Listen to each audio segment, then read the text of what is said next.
I made a tier list video, because the world needs more of those, ranking all of the active maps in Heroes of the Storm, having wasted far too much life on this game, using my own experience, the help of my friends, and the ever-reliable and trustworthy internet, I bring to you a distillation of information on what makes a map good and why. Let's begin. Alterac Pass! Alterac Pass is a 3-lane map with 4 mercenary camps and the objective located between the lanes. There are 2 terrain layouts around each objective, which are mirrored in the opposite jungle. This map is all about using choke points to your advantage. How each team approaches the objective is incredibly important in determining how fights will play out. Let's look at the top prisoner camp on the Alliance side first. You can see the attacking red team has to push either through this choke point or up and around this bushy area, whereas the defenders have 4 different ways they can approach this objective. The attacking team will generally set themselves around here, and while they can't stop some cheeky poke from the mid fort, this gives red team enough space to defend these bottlenecks while also having room to escape if things go poorly. Now I want to highlight this hallway specifically. It's fairly tight to begin with, and do you see the angles of the walls? The shape of this hallway betrays the defenders. While it is the most straightforward path to the objective, if the blue team is unable to break through, the retreat will be cut off by this wall and their allies, like shooting fish in a barrel. The other prisoner camp is much better for the defending team. Not only will they have more space, but the attacking team needs to push past the camp to fully secure the area, potentially splitting up the team and putting 2 sets of choke points behind them. People don't always watch their backs, and forcing a fight where the enemy has no space gives you an incredible advantage. Speaking of space, the mercenary camps in this map are great at distracting the enemy team. I say camps, but I really only mean the mid lane knoll camp. This is the fastest spawning camp in the game, capturable 60 seconds after game start and respawning every 90 seconds. Timing camps around objectives is important, but overwhelming pressure is pretty great too. Since mid lane is the only lane with access to both jungles, a strong push here can give your team a fantastic positional advantage when the objective starts. The boss camps are boss camps, targets of opportunity, good for punishing a wiped or clueless team and assisting in core pushes. Oh yeah, the core. The core on this map is one of 2 unique cores in the game. Instead of an immobile building, each team needs to defeat the enemy's general. This unit can move, has a charge and spin attack, gains 20 armor for each keep still active, and will fully regenerate its hit points when wounded. When ending the game on Alterac Pass, you must do so decisively. Thankfully, the objective is great at assisting pushes. Once freed from their prisoner camps, cavalry will spawn at the allied team's core, traveling down the lane, providing 30% move speed and 10% damage to allies within their aura. By itself, the objective is not so great. The defending team can safely ignore unsupported cavalry pushes without risking too much, allowing them to focus on the larger pushes. Look at how slowly it kills the minions. Alterac Pass is a map that wants you to fight. With an objective that increases heroes' power, and only one mercenary camp that can be taken quickly, teams must battle it out for dominance. This does, however, make matches fairly samey, as strategic options are limited. Still, because of the terrain, teamfights are snappy and interesting. There are much worse teamfight maps. B tier. Battlefield of Eternity. Boy is a tight 2-lane map with 4 mercenary camps and the objective in the center. Because it's so small, teamfights are common, but unlike other brawly maps, there's more to do here than just fight. The objective is a DPS race. Both teams have an immortal to kill. Whichever survives the battle pushes down the least damage enemy lane. The race has 2 stages, its initial spawn and halftime. Once an immortal reaches half health, both will rotate to a new position in the middle of the map. The first objective and rotation are the same in every game, but subsequent spins are randomized. Though short, this halftime pause is important. It allows teams to change up their strategies. Maybe you gotta burn harder. Maybe you gotta defend. Maybe bucket, push a fort, or take a camp. Who knows what could happen? The merc camps are just as important as the objective on this map. They don't do as much damage, but the consistent DPS on the javelin camp and the respawning dogs on the shaman camp apply consistent pressure to a lane, which can force an opponent away from the objective, opening up their team to a 5v4. The immortal push is pretty good. It can vary in strength as whatever health was remaining when the objective was taken carries over to the pushing phase as a shield,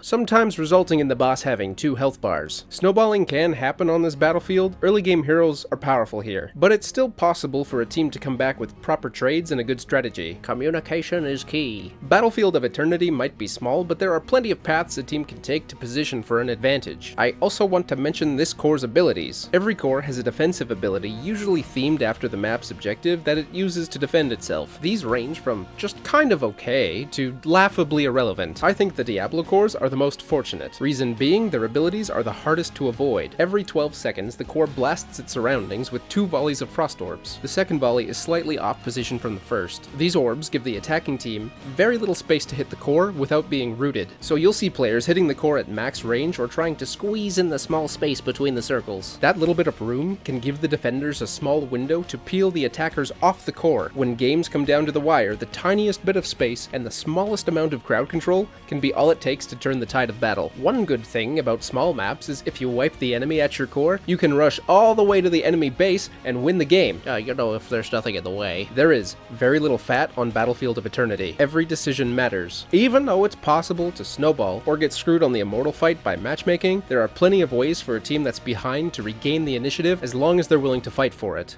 A tier.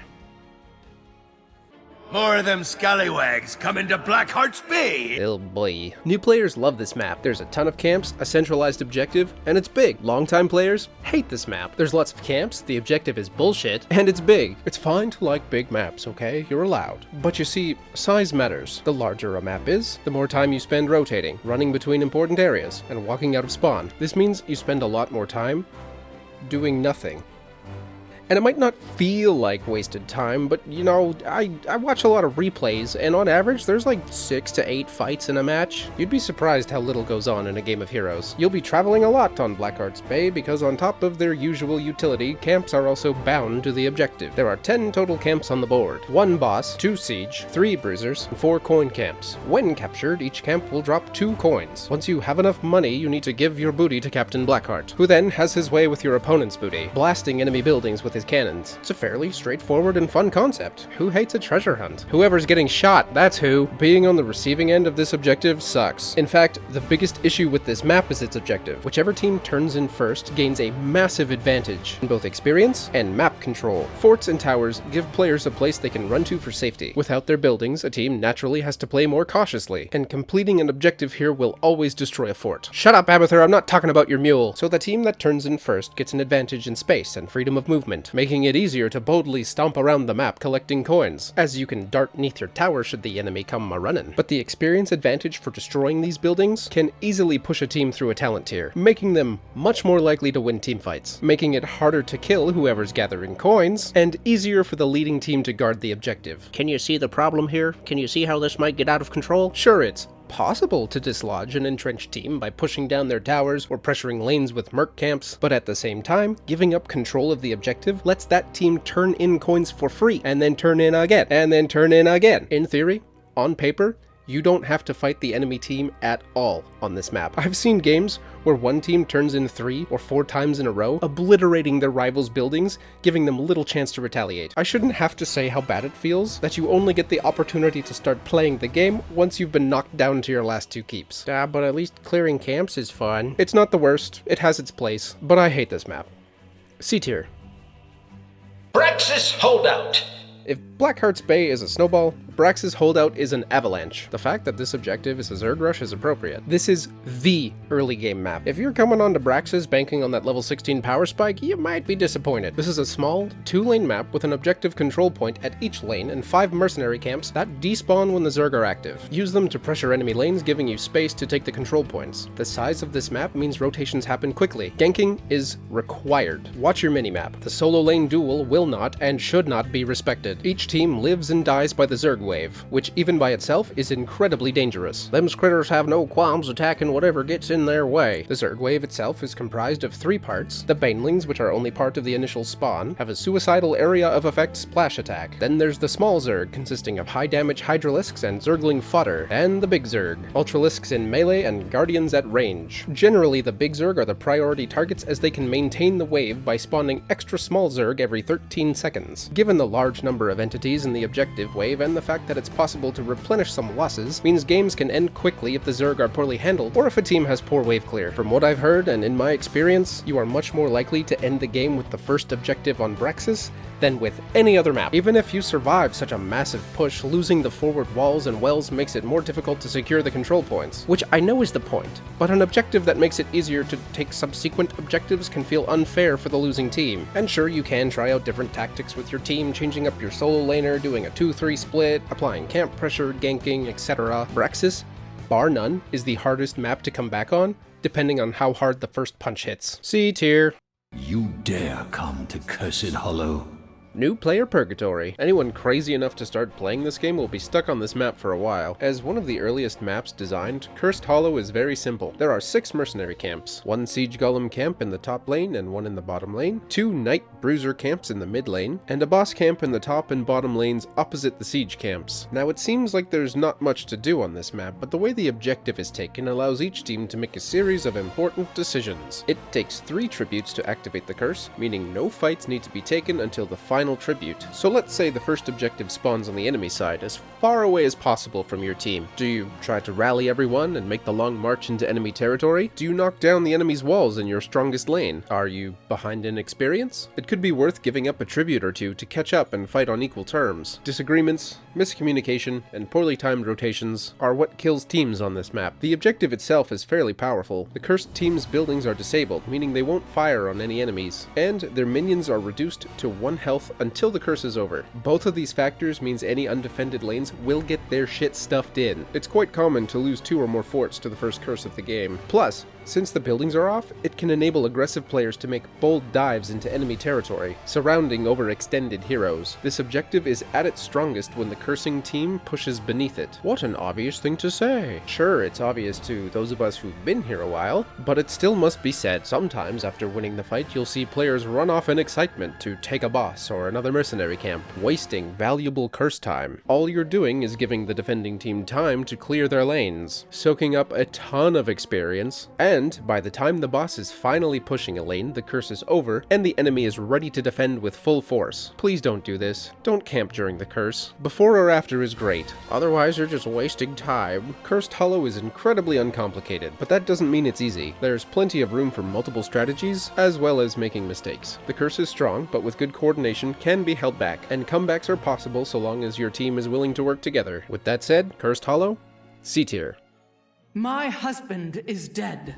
Ah, now here's an interesting one. Shire is a 3-lane map where each team must control 3 lanes to activate the objective. There are 2 control points, one at the top lane and one at the bottom lane, and the objective itself is mid lane. The fact that the objective is spread across the map and there are 5 mercenary camps gives players a lot to do. Such a busy map can split the team, leading to small-scale fights that can break out anywhere on the battlefield. I see 2 strategies typically happen in uncoordinated games. The first is each team will send its strongest solo laner to the top lane, while the other 4 players fight for control of bottom and mid lane, with a rotation here and there for ganks. The second strategy is a 2-3 split where the threesome hold off their opponent's pressure in the bottom lane while the duo attempts to overwhelm the enemy solo player. With all the movement and so many things to do, things eventually devolve into chaos. One team comes out on top and the objective is taken. Depending on your game, this might only happen once or twice. The Dragon Knight itself is quite fair. It has a breath attack that burns the ground in a triangle for 4 seconds, and a charge attack that knocks one enemy hero away about a screen's worth of distance. Punting someone over terrain can extend the amount of time it takes them to walk back. The dragon's attacks also deal double damage to structures. Early game it's fairly weak and may only be able to take down a tower or 2, but towards the end game, say level 23-24, whoever's piloting the dragon can simply right-click the enemy core to win. It scales this way so that games actually end instead of going on for over half an hour. Like, who wants to play hour-long MOBA games? That sounds like torture. Something to be aware of on this map is at their core, defenders have a great advantage, for 2 reasons. The first is this bridge right here, the Bridge of Death. You will need overwhelming force to break through this choke point or you will die. What do you mean, Fox? It doesn't look that bad. As far as bridges go, this one is fairly spacious. Okay, have you ever played a Total War game? One of the easiest ways to defend against overwhelming army stacks is to hold a bridge. You put your toughest units at its mouth and set up your damage dealers to shoot into the massive incoming enemy units. The same principle applies here. This wall can hold long enough for the defenders to set up and get good damage on attacking forces, and the attackers have to break through the keep to make any meaningful progress. If the push is blunted at all, the attackers are forced out and they have to run all the way back here to escape. And you should know that most casualties happen during a rout. A long, confined area full of panicked players makes for easy pickings. The second advantage defenders have on this map are the keeps. Look how closely they're placed together. It is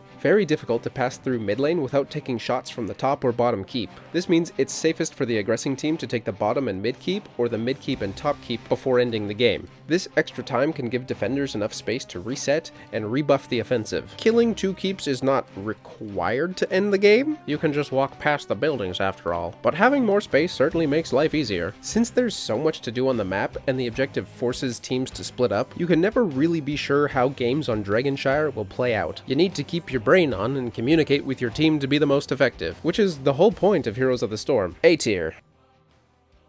My plants are fond of blood.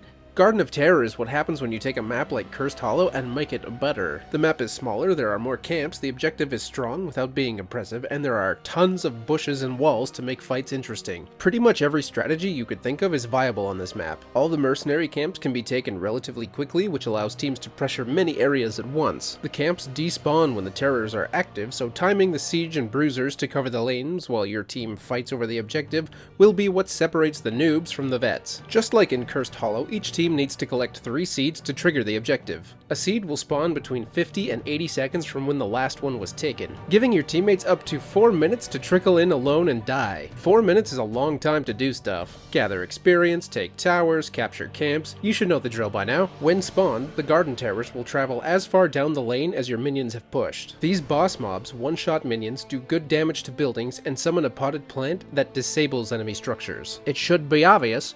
Shoot the pot. With your towers firing, the garden terrors will be easier to clean up. Leaving a lane unguarded is still a viable option on this map. Chances are you'll lose a fort, but unless the terrors are supported by enemy heroes, they don't usually push as deep as some other objectives. Garden of Terror is a great map, well balanced, with lots of variables to keep games fresh and comebacks possible. With so many options available to counter your enemy's plays, you never really know what direction games here will take. S. Traveling to Hanamura. I don't even care. D tier. Infernal Shrines. Okay, alright, fine. Hanamura is a small 2-lane map that might as well be an ARAM. Games on this battleground are essentially one massive team fight, and while that can be fun, the way the map is set up leads to very uninteresting battles. Look at the size of these lanes. There's nothing here. It is wide open. Boring. Most likely you'll be fighting over the objective or the samurai mercenary camp. This camp is the most important thing on the map. It has amazing lane pressure, clearing minions and structures quickly. Quicker than the objective even. The objective itself has less potential damage than the samurai, and pushing the cart takes so long. Oftentimes teams will ignore the cart to support the camp push. Even with the 3-person speed bonus on the objective, there is still enough time for the defending team to die, respawn, and take another fight at the cart with full health and cooldowns, which leads to a lot of back and forth fighting in the center of the map, and that's why the samurai is so important. It's pretty much the only way to break the stalemate. As well, on Hanamura there's not a lot of ways for a losing team to make a comeback. The small size of the map means there's less experience running down the lanes. Oftentimes, whichever team is behind will be scrambling to capture the vision camps and turret camps just for the experience. But once they're taken and there's no minion waves, now what? Guys, we should really wait for more experience to come to us. Oh wait, where are you going? I guess we're going to pick a fight, but we're down in talons. No, this isn't gonna end well. Hanamura doesn't snowball as hard as Braxis or Blackheart's, but it also offers less opportunities to come back once behind. The objective being weaker than a mercenary camp doesn't help it much either. Games on Hanamura are predictable and stale. I really don't think people would notice or care if they remove this map entirely. Infernal Shrines. If you've been paying attention so far, you'll know exactly where this map is going. Big, but not empty. Lots of camps, an objective that starts weak and offers choices, jungles full of bushes and walls. Take a wild guess where this one's gonna go. A few things first. There are 5 mercenary camps on Infernal Shrines, 2 bruiser shaman camps in the top lane, 2 javelin siege camps in the mid lane, and 1 javelin siege camp in the bottom lane. These camps will not despawn when the objective is active, giving players even more options than on maps like Garden of Terror or Shire. The objective also starts out incredibly weak, and it can even be separated from its team for easy pickings. The Punisher comes in 3 variants. The terrifying Frozen Punisher, which blasts the area around it with frost orbs, damaging and rooting heroes. This root, combined with the Punisher stun and pummel combo, makes the Frozen Punisher incredibly dangerous in team fights. The dastardly Arcane Punisher, which controls its surroundings with spinning laser beams, pressuring enemy heroes away from the battle or forcing them to take damage to be useful. And the Mortar Punisher. The objective on this map is great because on its own it's practically useless. It can do good damage to structures, but its main priority is heroes. It will jump on and attack the first hero that comes into its range. This gives the defending team control over where the Punisher goes, and can open up space for some crazy counterplays. Is the enemy stag barreling down the lane with the boss? Jump it behind the walls and burn it down. Or, maybe, send a runner out to bait the Punisher away from the fight, and try to kill the enemy team at the gate. The more options a team has while it's losing, the less likely they are to tilt. Agency is important. S tier.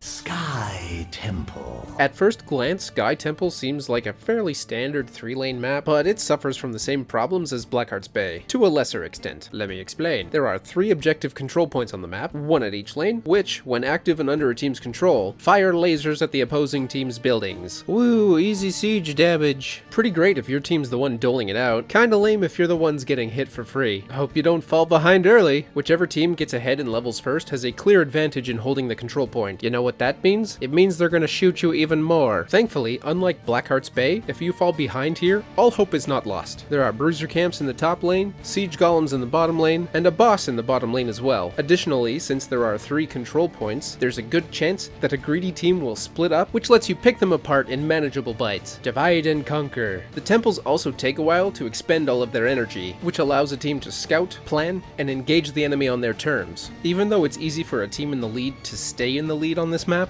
there are still enough cracks in the armor to give the opposing team a fighting chance. Try not to give up temples for free.